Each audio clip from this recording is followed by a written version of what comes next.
Welcome back, all those wary of counting bullets, to this episode of the Fallout New Vegas Gun Guide. This episode will cover a weapon that is great in theory, although it's a bit more difficult in practicality.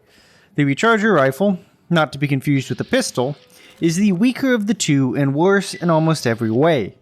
In fact, the recharger rifle is one of the weakest energy weapons on offer, but considering it boasts unlimited ammo, in quotes, if you can bother to wait, it does have its uses.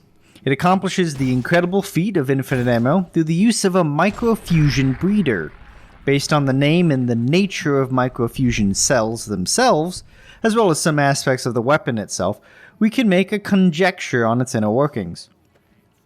Inside the weapon, there must be a slightly dismantled microfusion cell reactor, encased in quite heavy shielding. Now, this reactor has really two potential modes of operation.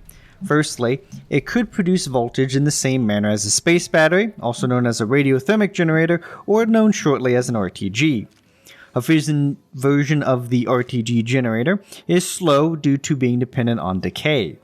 But being a micronized fusion instead of fission generator, it is possible that this one is capable of a significant temper variance, which is the driving force behind RTGs.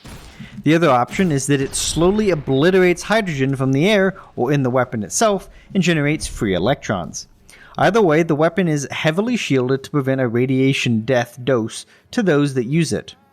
Now, due to the game constraints, the weapon doesn't start charging until the weapon is in the courier's hand or back, but once it's there, it generates one shot every second up to a maximum of 7. Now, using the other energy weapons as a base, that means it must generate around 1040.8 volts DC every second for each shot, as this is what the standard laser weapons use. Now, the second question to ask is where this weapon came from. It is definitely styled more like the Pop 50 sci-fi weapon props. This style can be seen in the experimental weapons like the Euclid Seafinder or the Wild Wasteland's Alien Blaster. It features vacuum tubes and a large filament light, very prominently, with a large flared emitter on its muzzle. In a way, it is very different from the much more practical, boxy laser weapons. The fact it has vacuum tubes very prominently means that it doesn't use capacitors like the newer laser weapons, but that might also be used to give it a larger accumulation space for the charge. What's also to note is the color in the casing. It is much smoother and rounder than the other energy weapons, and its color is close to seafoam green, as opposed to the gunmetal, the carbon fiber, or the steel of the other guns. This already makes it feel different and more in line with the toy-looking Euclid Seafinder, a retroness that goes further back than most examples. Also, based on its heavily rusted appearance and reliance on older technology, even from the standpoint of the Fallout universe, it can be assumed that the Recharger family of weapons were prototypes that never got a military contract or wide release throughout America. Perhaps it is the push east and the call for arms that have finally seen these Recharger rifles put into service, or more likely into the hands of the homesteaders. Now, I bet you're wondering about those juicy damage numbers for a gun that has effectively infinite ammo. Well, each shot is a soft 12 damage, but it also does have the -2 damage threshold effect that all energy weapons share. It can also fire very quick, at 4.3 shots per second, but given what we know about the gun, that's not sustainable. From a full charge of 7 shots, you will actually get 9 shots if you shoot for all of them, because the weapon recharges while it is getting shot. For those approximate 2 seconds, you have a DPS of 51.1, which is not that bad, really, for such a low power and introductory gun. But after that, you're going to see a weapon that charges 1 shot per 1 second, so the DPS goes to 12. Now, the recharge is slightly faster than a second, but it also depends on the refresh rate of your monitor, which also affects game speed. So take it as just 1 shot per second. Now that just leaves VATS in critical performance. At 19 AP per shot, the efficiency is an abysmal 0.63 damage per AP, but the absolute cost isn't steep. Also, the rifle version of the Recharger family is pretty accurate. At 0.02 spread, and with a V-notch sight, you can hit some pretty far shots. And for being a laser weapon, it does shoot instantaneously. Now, for critical performance, the weapon is your average laser affair. It's a 1.5 times crit modifier for double damage. It's nice and simple, and given the slow recharge, it's best to use this at range anyway, and if you can get it in stealth, it's even better, although it isn't silent.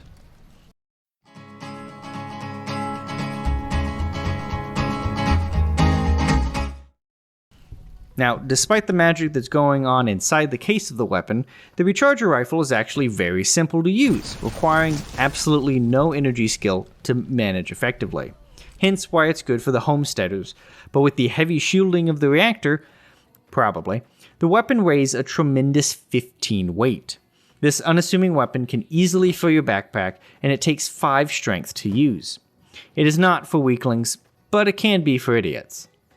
Now, for such an advanced piece of tech, you'd think that you'd have to pay a bunch, but you'd be quite wrong.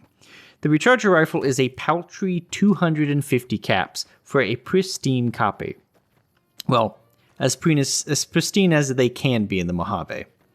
After that, the only cost to the weapon is keeping it working. At only 370 shots, the recharger rifle isn't in it for the long haul, but at 7 to 9 shots at a time, it will last a little while. But after that, there is no further cost, it's only one type of ammo, and no need to buy it, obviously.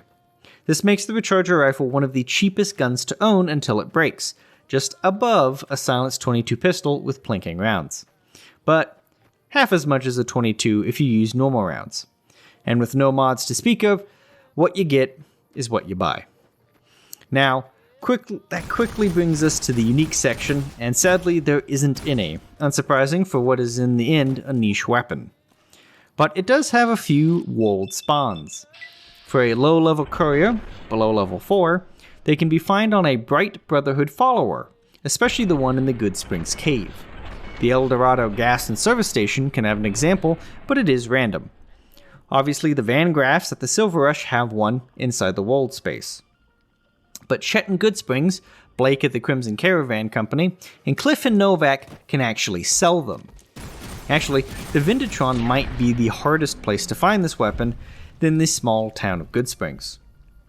Now, what is there to end with when it comes to the recharger rifle? It is slow, weak, but persistent. It weighs as much as a light machine gun, and doesn't kill nearly as well. It is challenge bait, something that will make you question if you can get a viable build out of it, and if you have the patience for it. That being said, all the laser perks combined actually do turn it into a somewhat usable gun. But for non-energy weapon users, it's for early game players. That's the short and the long of it. If it weighed less, it could be a nice initiator for fights, saving bullets as you take down as many as you can with the free ammo. In hardcore, where each pound is sacred, it's a hard choice between the heavy gun or a lighter gun where you have to worry about ammo concerns. Regardless, the heavyweight perk is crucial to use this gun regularly. But if you do use it regularly, make sure you remember to tell your crazy story.